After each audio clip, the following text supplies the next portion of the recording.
The presenting sponsor for OnEducation is Classcraft. We're so excited to announce Classcraft's new story mode, which makes it easy for educators to harness the power of stories. But that's not all. Have you ever wanted to see yourself as a character in a story? Now teachers and students can create their custom game avatars and see them come to life on an augmented reality poster. To learn more about Classcraft's story mode and the new AR experience, simply visit classcraft.com. Part of what we do, part of what it means to raise kids is you have to figure out what you want to take from the past and how you want to help it move into the future.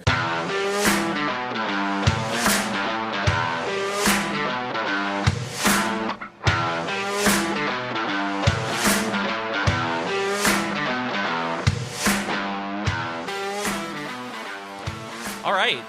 Hello, everybody. Welcome. This is a special edition of OnEducation. We are live at the Impact Education Conference, and we're joined by Jordan Shapiro. Hi. Hi. I'm going to introduce Jordan. Jordan is just in case people don't know who Jordan is the Senior Fellow at the Cooney Center. He's a member of the faculty of Temple University. One of the leading academics in the whole world on, that's it. We're building them up. Yeah, modern learning, the digital age. Author of The New Childhood. This is The New Childhood, folks. It just arrived. It was one of the books that you could choose as your option here at the conference. It's available now, and Jordan will be available to sign them for you if you decided to pick this book up. If you have kids, this is a must-read book for I think raising your kids in this crazy new world that we live in. If you teach kids, you've got to read this book too. Yes, and we have educators here, so I think it would qualify everybody. Anyone teach kids in the room? We try. Right. No, exactly. So we're going to ask Jordan some questions. We have some great topics to talk about. We're going to open the floor a little bit later to you folks. If you have questions you'd like to ask Jordan, Mary at the front has a mic, and she will. Don't be shy when we open it up. Raise your hand. Mary will come find you. So start thinking about things you might want to ask them, especially if we bring something up that kind of gets you going. So let's get started. Glen and I both have boys, 2 boys each. And I have an 11-year-old son, and I have a 3-year-old son. And, we live in... Sorry. Yeah.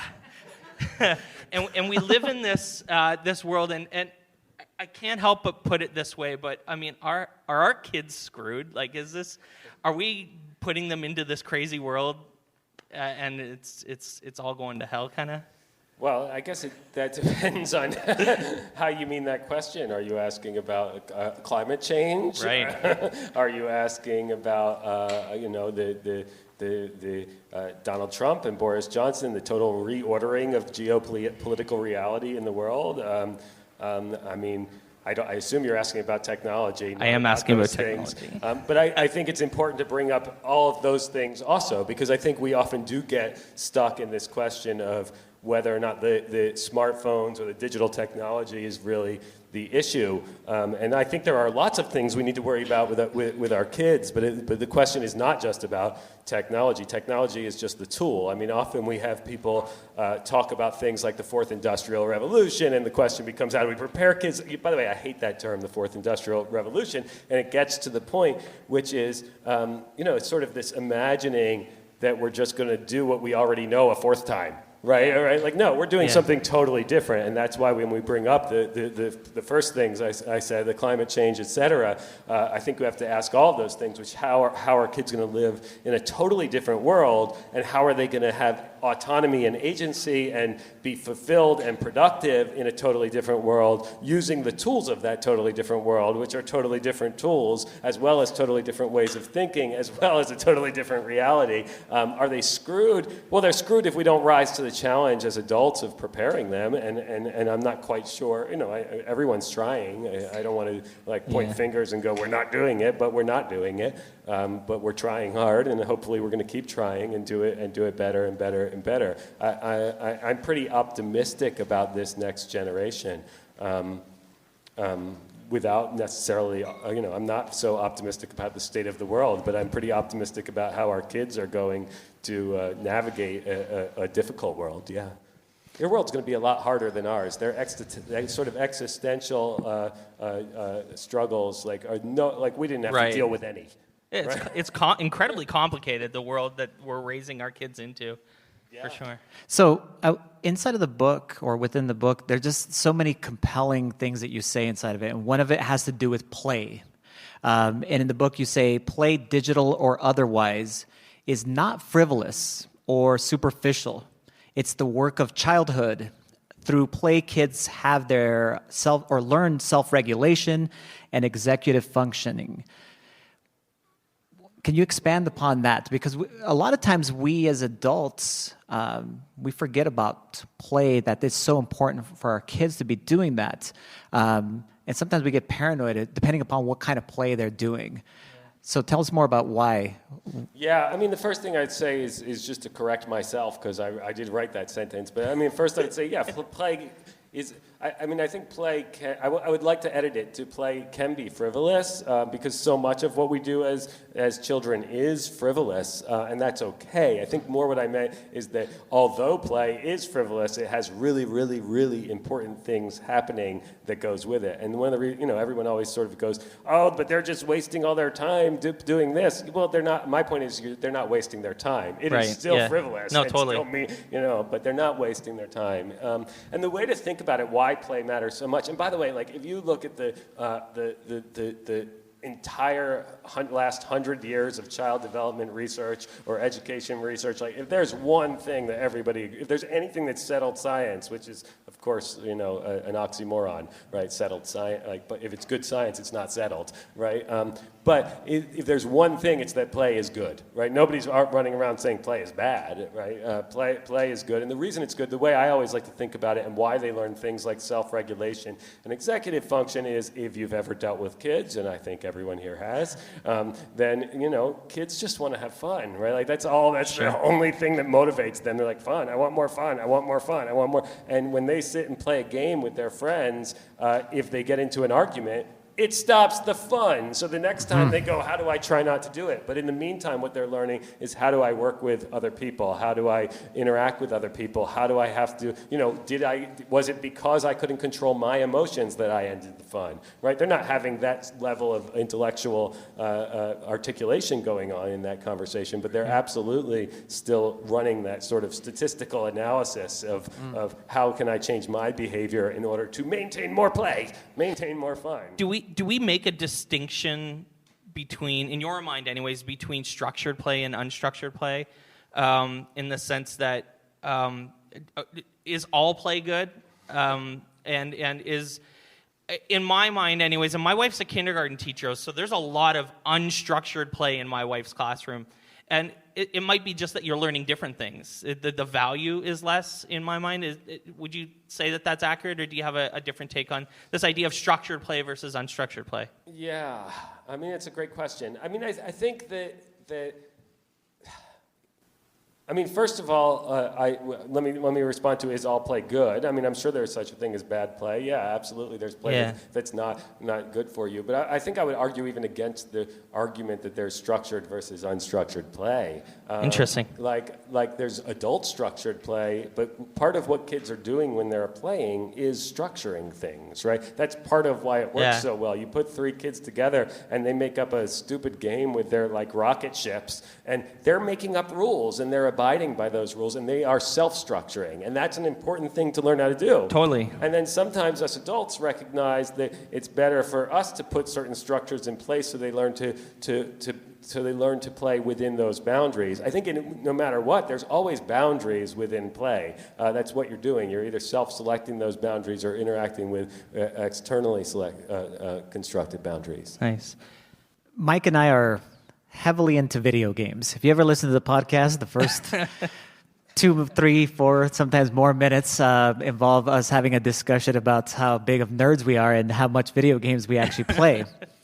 And there's this statement, I highlighted it and marked it inside of my copy of the book, and it goes like this. Great video games share a lot in common with great teachers. Both are rigorous, responsible, reflective, and real. And you even said you called them the 4 R's.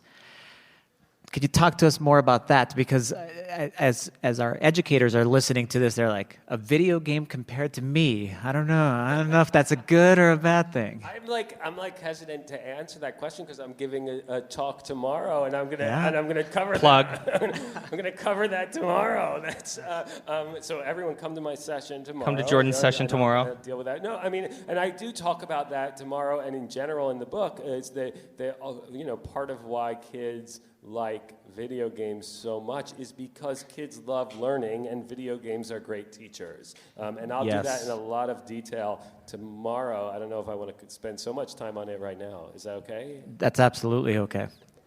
I'm a history major. I kind of mention that a lot on the podcast as well because it seems coincidental that I ended up teaching computer science.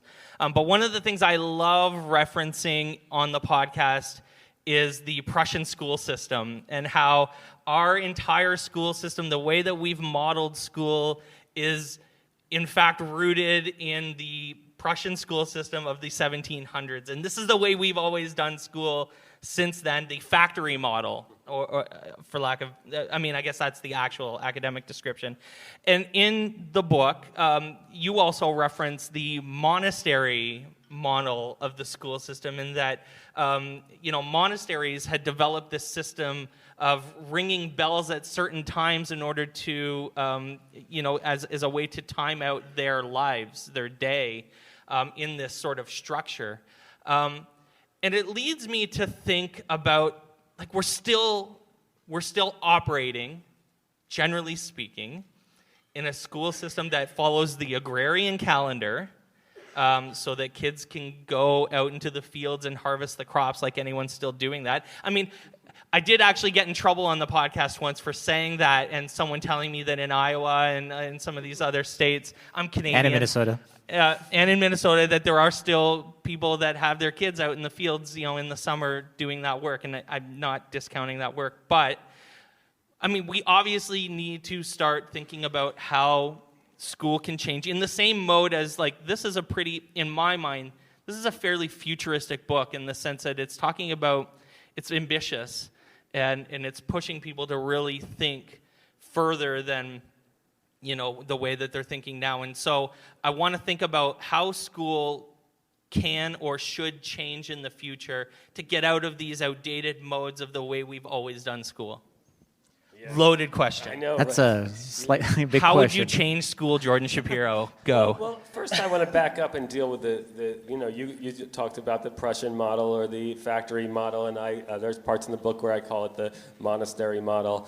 There's some truth to that argument, and there's also some not truth to that argument. I mean, schools changed immensely over time, and it changes constantly, and it continues to change. It's very different now than it was when I went to school. There's some things that are the same, and there's many things that are different. Nevertheless, it's useful from a rhetorical standpoint for us to sometimes pick an arbitrary date and talk about what hasn't changed from that date, right? Is it the factory model? Again, I use the monastery model in that chapter because I'm trying to talk about how our conception of time influences it, and that starts there. So I think both are true and also not true. So the question I think we always have to ask, as whether we're educators or parents or both, is part of what we do, part of what it means to raise kids, is you have to figure out what you want to take from the past and how you want to help it move into the future, right? And so on some level, we do want to keep the stability of the past. We don't want to keep things the same, obviously. The world changes, and you have to make those changes, and you have to adapt to things.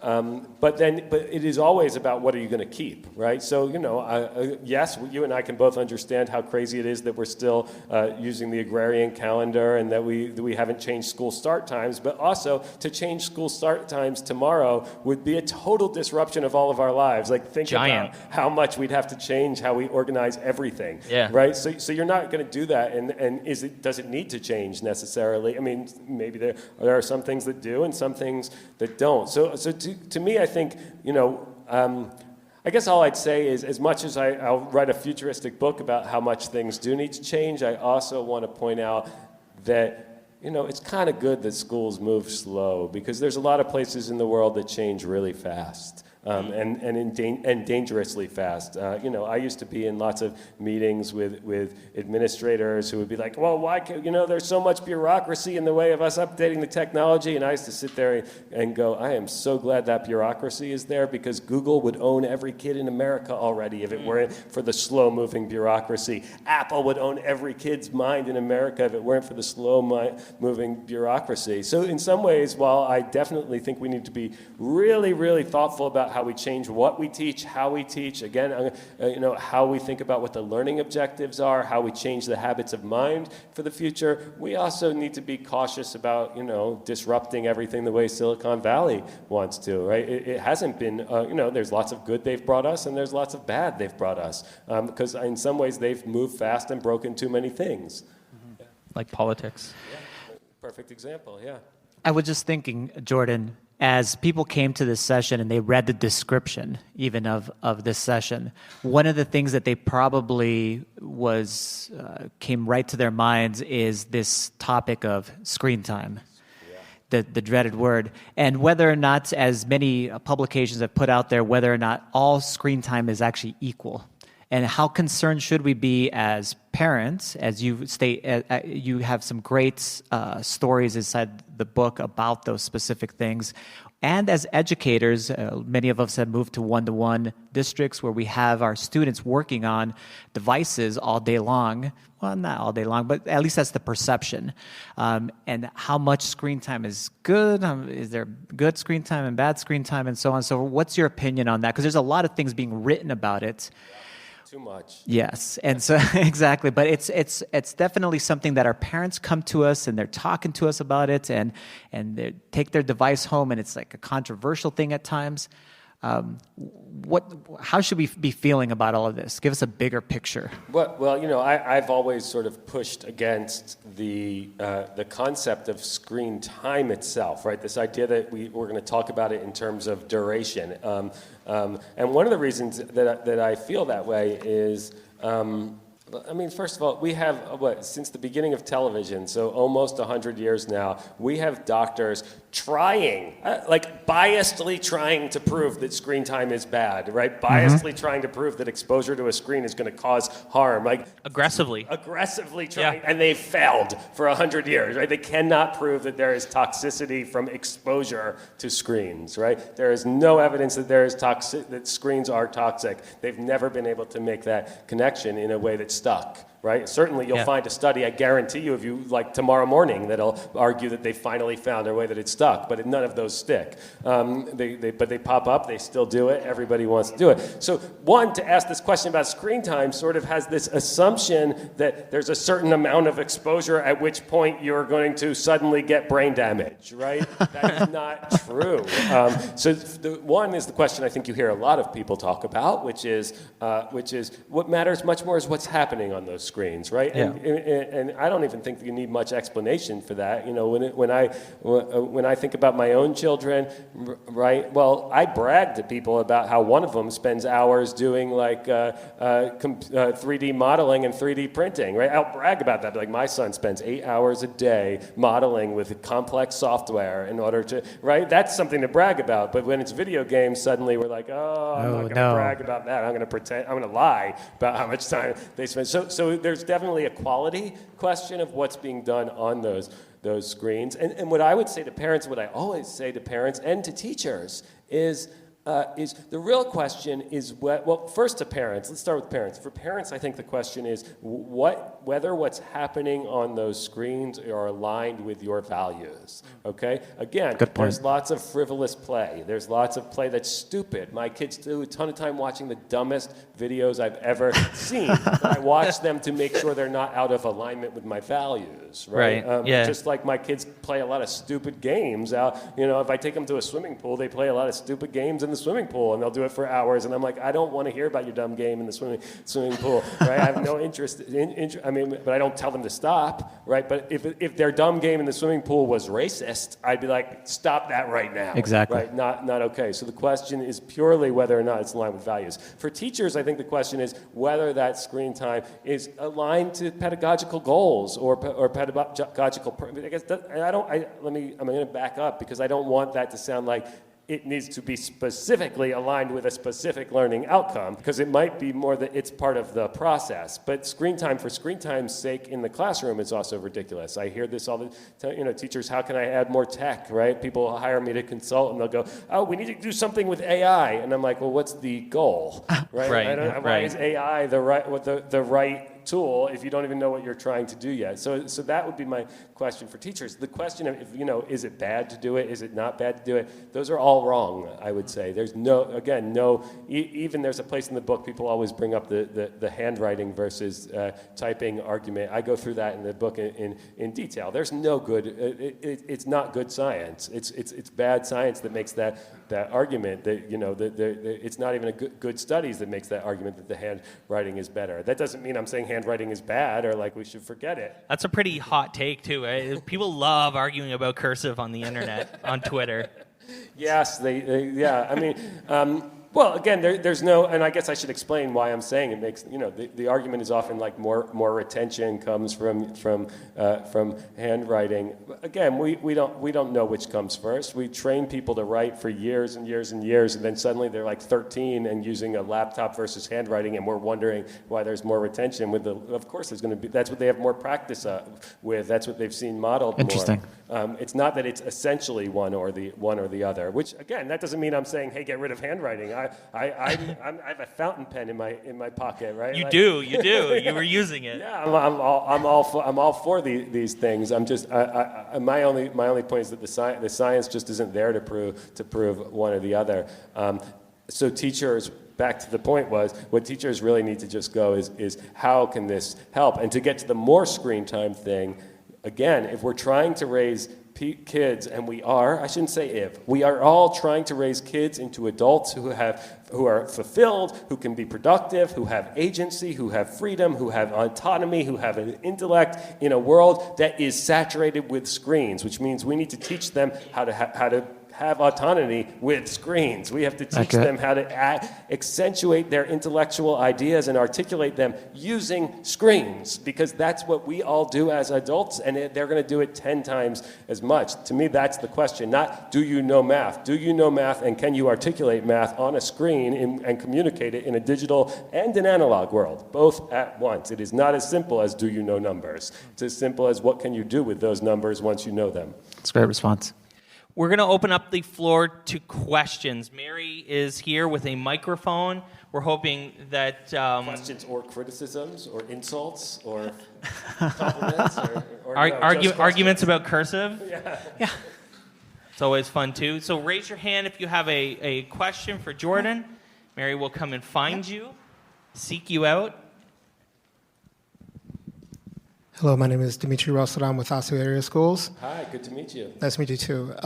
My question is developmentally, do you have a recommendation in terms of, as a child, when you mentioned your wife's in kindergarten, how much exposure to screens should that child have, and then as they grow older? So, for example, my son is 6. He loves, YouTube, he loves my iPad, my phone, anything, and so I monitor that based on a value conversation you shared. But I always wonder, to what extent should he be on YouTube or on a screen or something that he believes is high interest for an hour or 2 hours? Do you have a perspective on that? And then how should that grow over time? I mean, is there a perspective where you should say, if he's doing his homework, or something like that on the screen, and maybe 30 minutes or so he can do something recreation, do you have a perspective on what that should look like later on? Yeah. I mean, the first thing I would say to you is You phrased it as developmentally, so I'll start there, which is one. It's going to be totally different for each kid, right? There's no right amount again, because there's no, as I said a minute ago, there's no such thing as toxicity from it, right? So it really depends on the kid, and you have to make that choice. And I know that I have two kids; they're now much older, they're 12 and 14. I don't have the same questions you're asking, but I did once, and I had very different answers for the two kids. One of them was someone who would very easily get completely absorbed and not do anything else all day, and I had to put much stricter limits on that one. The other one, would sometimes, and still to this day, will sometimes watch or play a game on a screen for an hour or so, and then wants to immediately go draw a picture and take a walk and ride his bike. And so I never really, very different way of thinking about how to manage it. The bottom line is, it's not about what's the right amount of screen time or screen use. The question is, there's a million things that we know developmentally are required in order to grow into a healthy individual. Is the screen time displacing that? If the screen time's displacing those important outdoor play, if it's displacing two people talking to each other, the parent-child back-and-forth conversation, which we know is the most important thing, if it's displacing that, yeah, it's a big problem. If it's not displacing that, it's not a problem. My kids, for example, we played video games together when they were 6 and 7 and 8, and actually the easiest way to get them to interact and talk with me was to play a lot, and that made for a lot of eye contact and a lot of back and forth, and that's great. But again, if you have a kid in the corner staring at an iPad for 4 hours a day who's 6 or under, they're probably not getting enough of all the other things that are absolutely essential. But again, we don't want to sit there and go, the screen is the enemy. The enemy, then, is that we haven't figured out how to make the kids do all these other things. Even when I was a kid, my parents had to come and get me and be like, you need to stop playing the piano. You never go outside. Oh, you want to sit and play the piano? And they had to stop me and go, you need to do your homework. You need to read books. You need to go to friends' houses. You need to, that was just as dangerous. Yeah, the piano is great. We don't think of it as a bad thing. It has certain benefits that it gives beyond just the ability to play music, but it's not the only thing that makes for a socially well-adjusted person. So that's the bigger question. Anything that's disrupting the full gamut of social emotional learning for kids is a problem. It is not the screens that are a singular problem. I'm curious, Glenn, do you have any, so you have two boys, do you have any rules about screens in your house? And I think I have some ones for myself too, but I'm curious if you have specific rules or little quirks that are individual maybe to you, or? We do. We have rules, and they can play video games on the weekend only, and 2 hours on Saturday and 2 hours on Sunday. It also is, to frame it, and I've said this on the podcast before, interesting because I have a 67-year-old father-in-law who is a gamer, if you can believe that. A hardcore gamer, yes. Too. We've talked about this. He loves it. And he actually plays with my kids, and those are his only two grandkids on Xbox Live, and they actually play these games together. And so that's bond that's happening. It's just so strange to think of this completely different generations of people, and his grandkids are there, and he's connecting with them actually in ways that I have not even connected with them because of this kind of virtual worlds that they actually play in. So that's unique in itself, those things. Yeah. But for sure, we would have limits. We don't, because there's a limited amount of time that we actually get to spend together after school. We say we're not going to do that. We also ourselves, though, put our stuff away too, so that we can show and model that we can put our stuff aside too, and we call each other out. My wife and I call each other out when we're not doing that too. The three things I've been thinking about lately related to this screen time question. The first one is, so we know that if you're looking at a screen, for example, just before you go to bed, that's a bad thing. It disrupts your sleep. You don't sleep very well.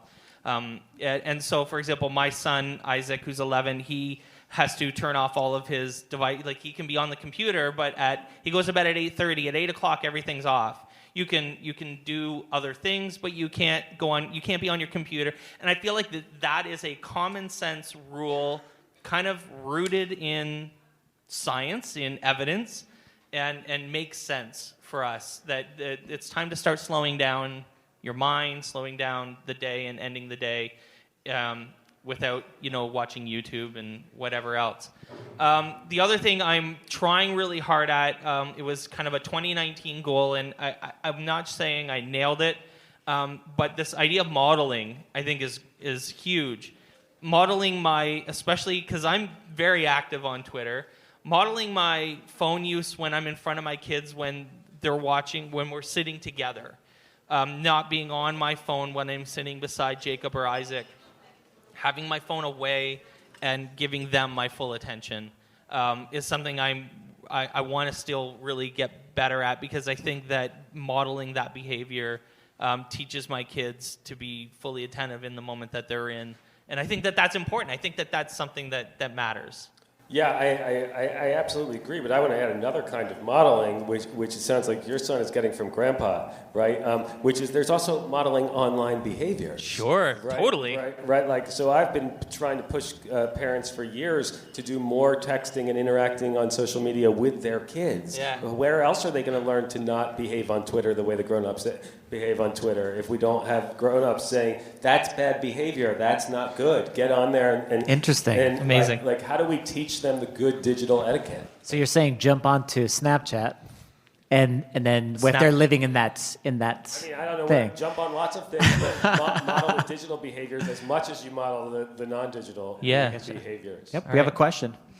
So I guess I'm a high school teacher, and my school district is 40% free and reduced lunch, so just, kind of the population we're at. So when you talk about modeling behavior and aligning with values and everything, I mean, what do we do in schools with kids who aren't taught that at home? With kids who aren't taught to, when somebody's talking to you and when we're sitting at the dinner table together, you aren't looking at your device, right? Because parents are working or they're taking care of little siblings and stuff. Like, that's like a battle. I mean, I get it with the screen time. I get, like, teaching kids. I have 2 children, too, like, teaching them how to balance it in their lives and use it for the good thing, but we still have to do this kind of stuff. But in schools, we're battling with kids who cannot hear their phone vibrate and not look at it, and they can't shut off. So I don't know. What does your book say Great about that? question for Jordan. Yeah, I mean, but I completely sympathize with that fact as a teacher myself, but I also think it's not really specific to screens. I think that's always sort of been a problem teachers have, is this question of how do we overcome what's not modeled well at home. I mean, there's lots of homes where kids are being taught not to value academia at all, not to value books at all, not to value intellectuals at all, and that's something that's been going on for a really long time, and that's something teachers have to contend with. I mean, I sympathize with that. I'm not trying to get rid of it, but I'm also saying, that's not screens alone. There's so many things that we have to deal with like that as teachers, and we find strategies. And I guess what I hope is that by framing it that way and saying, hey, we do this with so many other things, it allows you to think of it that way rather than, hey, we're battling this one thing that's so hard to overcome. We're battling lots of things as teachers all the time, and they involve different strategies for different students and different strategies for different years and different strategies for different contexts. But yeah, you hear about, I've always sort of had a problem with this. I don't want to say I have a problem with it completely, but I've been resistant to the idea of schools that go, hey, no devices at all, because of what you're saying. Because I think where else are they going to learn not to pick up their device in the middle of a meeting if the teachers haven't told them a million times, don't pick up your device in the middle of, how did I learn how to behave in a meeting? Because I got yelled at in a classroom for 14 years, right? I mean, and I'm not even exaggerating. I was yelled at for disrupting the classroom for 14 years. Now I know how to sit in a room and behave, right? And it took a lot of correction to get it, and I want teachers to have to do all of that correction to teach the same kind of etiquette that parents may or may not be demonstrating. I know that feels terrible to teachers who feel like all day they have to go, stop looking at your phone, stop looking at your phone. But I'm just trying to be honest about what the question is. I don't want to put it on one side or the other of that. I recognize how hard that is. I mean, I'm a college professor, and it's really obvious when the people over there are making their fantasy football league and not paying attention to me, and I don't want to say turn off your laptop. But it's a hard thing. So as a college professor, it's a little easier because I'm allowed to go, what are you doing, fantasy football over there? I'm allowed to tease them a little more than you can with younger kids. So I was just thinking about that too, Jordan. Actually, that would be a great question as far as the bans, whether or not it's an all-inclusive solution. It's an easy solution for us to go, whether it be district-wide or you can't even bring your device to school, so on and so forth. You must keep them inside the locker or whatever it might be. Is it something that we're actually doing harm then in a way, instead of being able to model the appropriate times when you actually do pull out your devices and then use them? But then on the other hand too, and I'll say this, I've seen many, many staff meetings where it's a group full of educators. We're teachers and we're supposed to be modeling behavior, and we are the worst models of etiquette, of phone behavior especially. People checking their stuff. How many people do PD in the room? People scrolling through things or whatever it might be, and then you see this and you're like, and it's so disheartening. Kind of that's. What I would say to that is. I'm not going to say anything to the teachers have bad behavior. What I would say to the question about the Carl's in the front and he's laughing. the banning of it. I do think the ban is problematic. What I've seen a few schools start to do, which I think is a really good solution, so I'll say it, is actually articulating a really clear policy around what happens if your teacher asks you to not use your phone and you don't listen, right? So that then they're basically saying, because they wanted to say, hey, sometimes teachers want you to use your phone in the classroom, and that's okay. But by sending home and saying to the kids, hey, here's a clear policy, 1 strike and we take your device all day, 2 strikes, you're not ever allowed to bring it, right? I think that's way better, because that then is not saying, hey, no, that's not the blanket problem. That's actually very clearly saying to everyone, you need to learn how to find the appropriate phone behavior for the adult in which room you are sitting right now, and that there will be consequences if you don't. My son's school is doing that right now, and the students complain, and I hear them at my table sometimes go, it's so terrible, they made this strict policy. I'm like, that's always been the policy. They just wrote it down. You just didn't know it yet. I think the cell phone bans and stuff, like, it almost negates the nuance of, like, your question is incredibly complicated.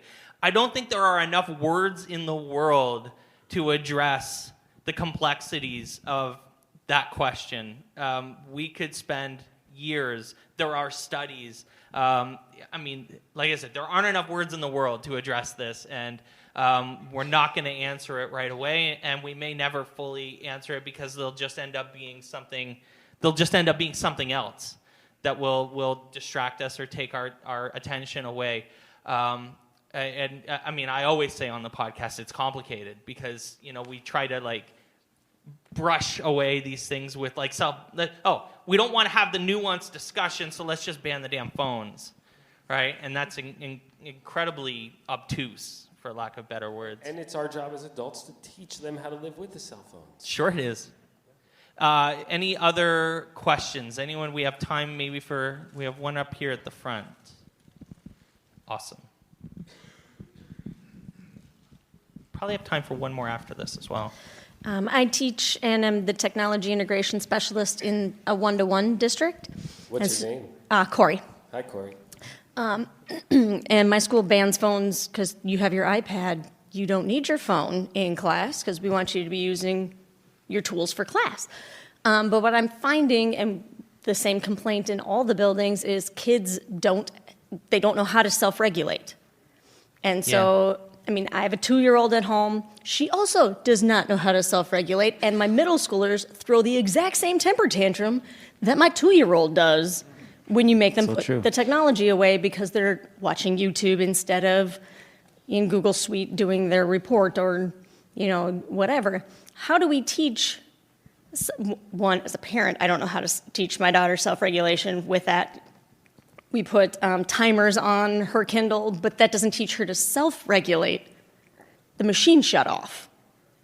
How do we teach middle schoolers how to self-regulate? Because a lot of families use the iPads as babysitters when they're home. Yeah, well, I'll put it this way. The way you teach someone to self-regulate is constant reminders. And I think we've gotten in this place where we think because they don't self-regulate, we're not teaching them to self-regulate. If you asked my mother, she'd probably go, I'm still trying to teach you how to regulate some things. Right? I think that it's this constant reminder with this hope that by the time they're adults, they can self-regulate. Right? Like and even a lot of adults can't do it well. So our job is to correct and stop. And yes, there's temper tantrums. I mean, this is something one of my pet peeves is the temper tantrum screen time connection, because my kids have temper tantrums about anything I ask them to stop. Right? I mean, like if they're building with Lego and I say time to stop and eat dinner, they scream, I just need to do one more brick. This is I mean that it's always that's normal. That's normal child behavior. That's normal lack of self-regulation. And all we can do is constantly remind and stop and force them to stop. There's a big problem if they throw that temper tantrum and then next time you're afraid to put the same boundary in place. You know, one of the hardest things about being a parent, at least in my experience, is the fact that I say no, my kids have a temper tantrum, and then I have to watch them go through that same frustration tomorrow when I say no again. And I'm not all I want to do is go, I love you so much. Like I don't want to cause you pain and frustration tomorrow, but I can't, because I need to constantly say, this is the boundary. It sucks now. Hopefully by the time I'm 42, hopefully by the time you're 42, you'll have figured out how to maintain that boundary. I'll be honest, and I think all of us can be honest, there's places where we still haven't, right? We all binge watch. Right? We all binge watch and then wake up in the morning and go, why did I need to watch the next episode? I could have stopped a half hour earlier and I would have felt better this morning, right? We have all go through that sometimes. That's reality. What we want to make sure is that our kids wake up and have that same regret that we have as adults, so that they start to make different decisions. And that is not something that you're going to see results of immediately, but nevertheless, you have to do over and over and over and over again. I was just thinking that it's the process of really, really good teaching, whether it happens at home or it happens at school. It's consistent feedback, and then also just being consistent in whatever the specific things you decide to go ahead and do. So you're doing a great job as far as saying, this is it. There's going to be the reaction by the student, depending upon their age of development and personalities and whatever it might be, is going to be all over the place. Sometimes it will be a tantrum, and sometimes it will be like just disappointment or whatever it might be. But that is what it is. And then you can move on and be just, as long as they feel like, oh, they are consistent, and you're not going to be kind of fluttering around. When you talk about a different reaction, what's important to remember is that the frustration at needing to stop what you're doing is normal. The question is whether you've articulated, whether you know better than you shouldn't articulate that with a temper tantrum. I always say to my kids when we're like at the airport or someplace or in line and they're like, this is so boring, I hate it, and I go, yeah, everyone here is bored and hates it. The difference is the adults have learned they're not allowed to say it. That's so true. But they're not feeling it any less than you. They have just learned what's an appropriate way to express it. And I think that is absolutely, that's something to remember. The question isn't, are they upset? Of course they're going to be upset. They were having fun. You stopped it. It's a normal thing to be upset about. The problem is if you have a temper tantrum about it, that's a bad way of articulating it. That is not socially acceptable. So we want to say, I understand you're sad. The better way to handle that is to say, I'm sad about this, and then get up and come to the table, right? Which I'm not under any illusion that that's going to work until you've done it for 20 years. There was something that you had said actually on the podcast before too, Jordan, on this specific topic, how maybe our parents, or at least my mom always did this. They told you to do something, right? And then their reasoning behind it was always, because I said to do it, right? Because I said so. I've learned that might not be the best way of approaching parenting with my kids, really having a logical reason why you're doing whatever it is, and whether they comprehend that at their age of development. They may not, but you can say it's time to do X. It's time to do most cases, moves. They won't comprehend it, but that doesn't mean you don't repeat it.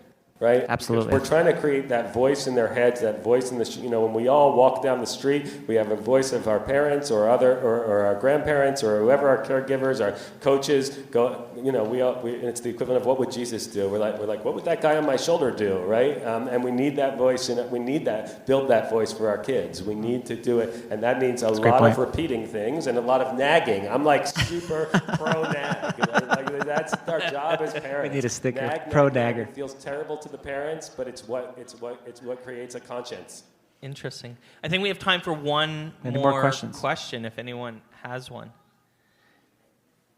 Mary, is there? I have one. Oh, Mary, great. Jordan, thank you so much for being here. Pleasure. I'm wondering what your thoughts are about the whole idea of multitasking, because I read things about multitasking is really a myth. I know I can't do it very well, but then they tell you, well, our kids today are wired differently. They can do more of that. What insights have you come up with on that? Yeah, I mean, first, a lot of the research around multitasking, a lot of the research around attention spans, there's a lot of nonsense there. And by nonsense, I just mean like it's built on a sort of faulty foundation, and so you can't trust a lot of it.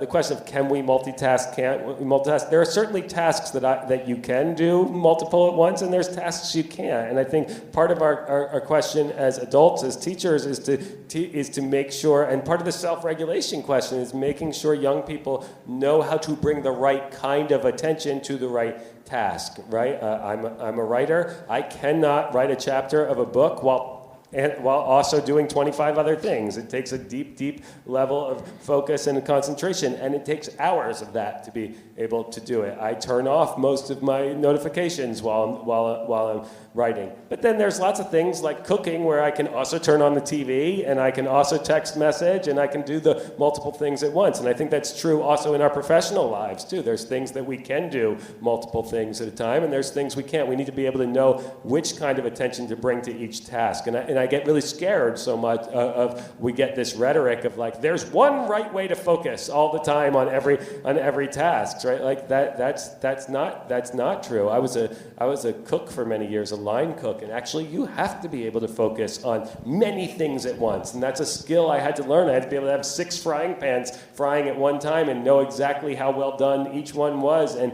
that was a skill that I learned to do because I needed to. And so there are places where we absolutely need to teach our children to multitask, and then there's places where we have to teach them to give absolute singular focus to what they're doing, and they need to know how to switch from one to the other, when to switch from when to switch from one to another. Closing question.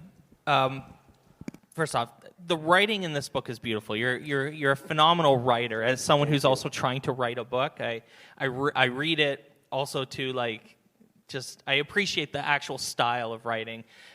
You go through this journey in the book of history, and the history. First off, human history is super long. Citation needed, but. You have these great quotes. I'm on it, page 209. Hopefully, people who pick up his book take a look at this. And I want to speak to this as we close. 2 quotes. Change seems super fast while you're living in it, but in retrospect, it always appears to take hundreds, if not thousands of years. So this sets up the idea that, we live in a very incredibly small piece of the time of humanity. And it's important that we remember that as we're talking about screen time and the pace of technology and things that are happening in our world. And the big quote in this whole section is this: the overly cautious narrative that warns about the pace of progress is nonsense. I'm going to say it again because I think it's so hot-takey and just amazing. The overly cautious narrative that warns about the pace of progress is nonsense. And I think that a lot of people would react to that if they think about, because we hear this narrative all the time about progress being so fast, about change happening and, keeping up. But people have always been worried about keeping up. Yeah, well, first let me say, because earlier in this conversation I was talking about how much I was happy that education moves slow, right? Right. So there's places where we should absolutely be cautious about getting to in love with progress that we want to speed up.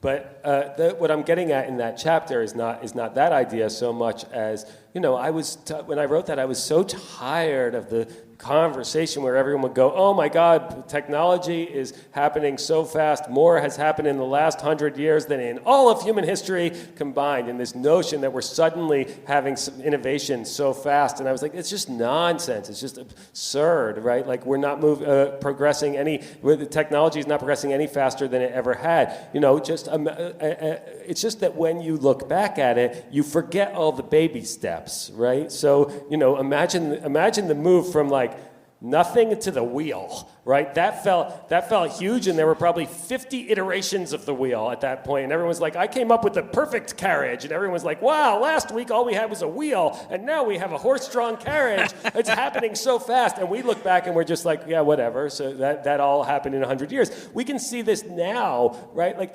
most of us forget about how many iterations there were between the calculator and the pocket calculator, which felt super fast. We think that was a large step. That was over 10 years, constant changes, everyone touting each change as it was the biggest one. Most of the stuff that we have right now that we think are huge innovations will be forgotten in history.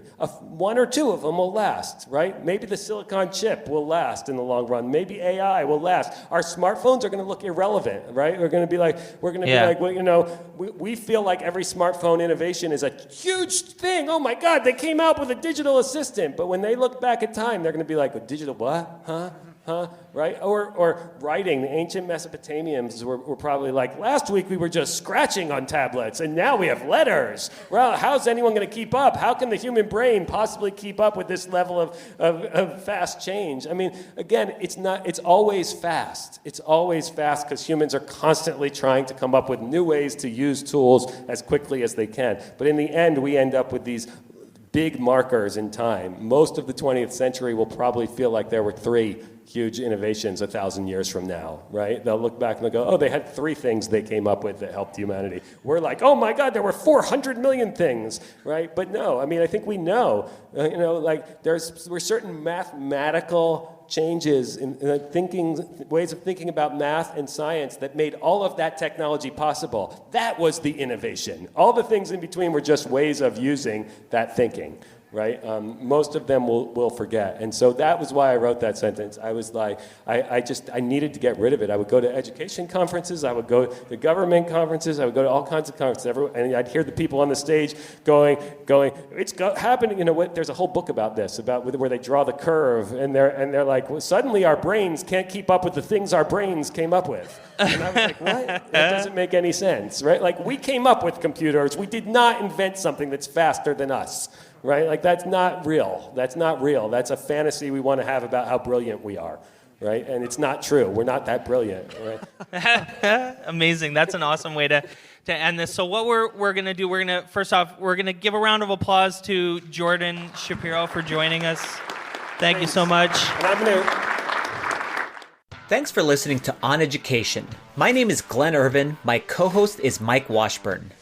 OnEducation is part of the Education Podcast Network. You can listen to this show and many others by great educators like Jennifer Gonzalez, Matt Miller, and many more by visiting edupodcastnetwork.com. Want to get in touch with us? Check out our website at oneducationpodcast.com. You can tweet us at oneducationpod. Mike is at Mr. Washburn on Twitter, and I can be found at Irv Spanish. You can find us on Facebook by visiting facebook.com/oneducationpod. We're also on Instagram at oneducationpod.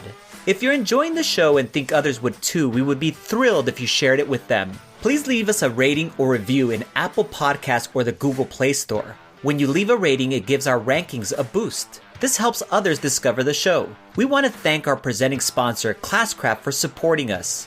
Check out classcraft.com/oneducation to learn more about them. Thanks as always for listening, stay awesome, and see you soon.